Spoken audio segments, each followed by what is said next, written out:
Mr. Shoaff said to me that he thought it was a worthy goal to become financially independent for 3 major reasons. First, with money no longer a time-consuming consideration, I could then begin devoting heavy time to all the other dimensions of my life.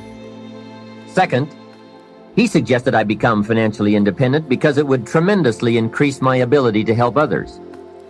Only from positions of strength, including financial strength, can we help someone else. Finally, and most important, he said, I believe it is worthwhile to become financially independent for the sake of developing the person you must become to achieve that goal. What a major secret he taught me. Set a goal to entice you to become the person it takes to achieve it. Reaching the goal is the lesser value. The primary value lies in the person you become by reaching it. You see, it's not the $1 million that's most important. It's what you must do and become in order to be a millionaire. We're all aware that many people feel that we must be careful of focusing on money or affluence or abundance, that in it or in the pursuit of it there is danger. We often hear quoted from the Bible, the love of money is the root of all evil. And I do agree. If you make money your love, and you pursue affluence to the exclusion of or at the expense of other values of life, you have lost, not won. However, let us consider this question. If you could do better, should you? That's not a bad question. In the time allotted to labor, in the time given to economics, care for family, success, achievement, productivity, the creation of value, the development of skills and creativity, if you could do better, should you? I think that one of the greatest satisfactions of living life to the fullest is doing the best you can with whatever you have. Doing less than your best has ways of eroding the psyche. We seem to be creatures of enterprise. Surely it is the reason for the seasons.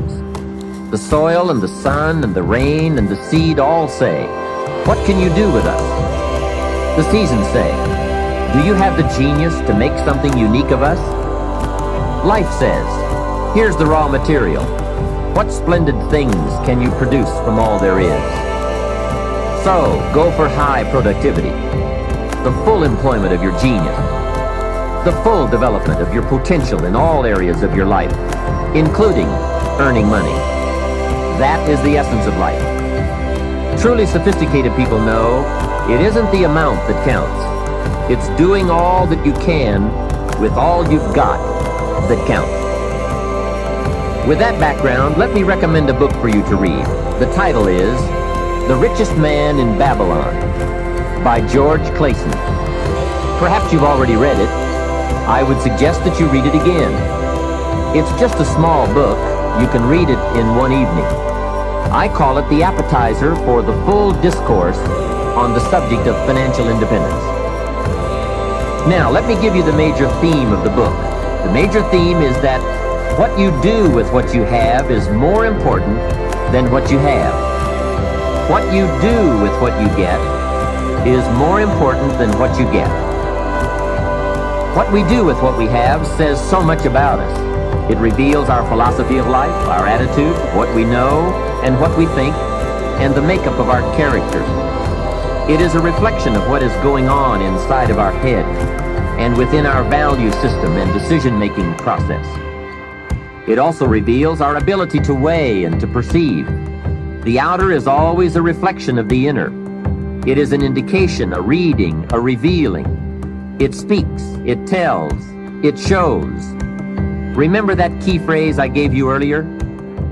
Everything is symptomatic of something, and it is symptomatic of something right or something wrong. It is a wise policy not to ignore the symptoms, for they can be early signs of a poor choice of philosophy, or a sign that something important is being misread, misunderstood, miscalculated. So of all places, take a look here. What you are doing with your money says something about you. Now, what you're doing may be okay. All I'm suggesting is that you take a look.